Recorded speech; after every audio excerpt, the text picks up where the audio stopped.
Guys দেখো এখন হচ্ছে এখানে মাছ বাছছে আমার বর। কই মাছ? কি মাছ? কই মাছ। মাছটা দেখি। এই বাবা, এই যে কই মাছ নিয়ে এসছে, এই যে। ও, আর এখানে এগুলো বাছা হয়ে গেছে। বাবা বাবা তোমাদের বড়রা কি তোমাদেরকে এরকম মাছ বেছে দেয়? দেখো আমার বর কিন্তু আমাকে মাছ বেছে দেয়। দেখো, ভালো আরাম হয়েছে।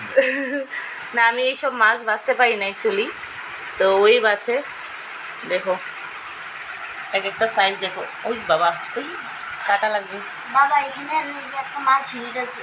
তো এগুলো বাছা হয়ে গেছে, এখন হচ্ছে এগুলো বাছবে। বাকিটা সবটা বাছবে নাকি? ছোট আর এখানে দেখো নোংরা হয়ে আছে পুরো। কিছু বলো, মাছ বাজার অভিজ্ঞতা কিরকম তোমার? কই মাছ